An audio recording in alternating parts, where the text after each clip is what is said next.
చెప్పండి. గతంలో పెద్ద చెరువుకు సంబంధించి ఒక 9 crores హెచ్ఎండిఏల శాంక్షన్ తీసుకున్న నోటిఫికేషన్కి కొంత వర్క్ అయిన తర్వాత మిగతా వర్క్ అంతా కూడా కొంత పెండింగ్ కావడం, ఆ ల్యాండ్ కొంత ఆక్యుపై చేసుకోవడంతో కొంత పెండింగ్ కావడం జరిగింది. బ్యాలెన్స్ అమౌంట్ ఏదైతే ఉందో దానికి సంబంధించి పూర్తి చేయడానికి అనేది మళ్ళీ రీఎస్టిమేట్ చేసి పంపిస్తూ ఉన్నారు అధికారులు. దానికి సంబంధించి ఇక్కడ విజిట్ చేసినాం. చైర్మన్ గారు, గౌరవ కౌన్సిలర్స్ అందరు ఇక్కడికి రావడం జరిగింది, అధికారులందరూ కూడా. దీంతోపాటు ఈ చెరువుకు సంబంధించిన వాటర్ అంతా కూడా రాజేంద్ర నగర్ రోడ్ పైన P7 రోడ్ పైన అంతా పోతూ ఉంది. దానికి సంబంధించి కూడా పర్మనెంట్ సొల్యూషన్ తీసుకోవాలి. ఎందుకంటే ఒకసారి నీళ్ళు పోతే అక్కడ రోడ్డు డ్యామేజ్ అవుతుంది, నీళ్ళు వృధా పోతున్నాయి. నిజంగా నీళ్ళు కింది చెరువులో పోవాలి వాటర్. ఆ కింది చెరువులో పోవాలంటే కరెక్ట్గా సిస్టమేటిక్గా పోయేటట్టు చూడాలి.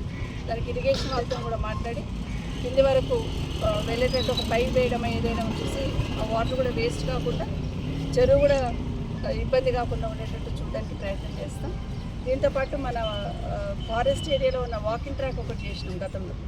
ఆ వాకింగ్ ట్రాక్ కూడా ఇంకా కొంత దానికి కొంత అమౌంట్ అలాట్ చేసుకొని చుట్టూ కొంచెం రైలింగ్ పెట్టేసి వాకింగ్ వస్తున్న వాళ్ళకి ఇబ్బంది లేకుండా చూడాలనేది ఒకటి.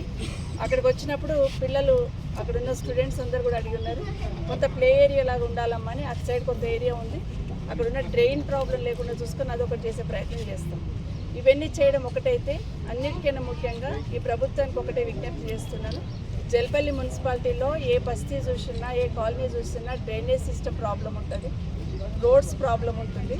ఇప్పటికే కొంత చేసుకుంటూ వచ్చినాం గతంలో కేసీఆర్ గారు గవర్నమెంట్లో. ఇంకా కొంత చేయాల్సిన అవసరం ఉంది. దాంతోపాటు హెచ్ఎండిఏ ఫండ్స్ అన్నీ కూడా రిలీజ్ చేయాలి. దీనికి ఒక 25 కోట్లు SDF పెట్టారు. ఆ SDF కూడా జల్పల్లి మున్సిపాలిటీలో ఉన్నాయంతా కూడా రిలీజ్ చేయాలని ముఖ్యమంత్రి గారిని రిక్వెస్ట్ చేస్తూ ఉన్నాను.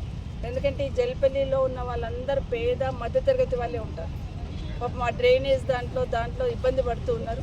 వర్షం వచ్చిందంటే చాలా ప్రాబ్లం అవుతూ ఉంటుంది. అవన్నీ క్లియర్ కావాలంటే గతంలో మేము పెట్టిన ప్రపోజల్, గతంలో కేసీఆర్ ఇచ్చిన ఫండ్స్ రిలీజ్ చేస్తే 75% వర్క్ అయిపోతుంది, ఇంకా 25% ఉంటుంది. దయచేసి ప్రత్యేకమైన దృష్టి పెట్టాలని ప్రభుత్వం విజ్ఞప్తి చేస్తుంది.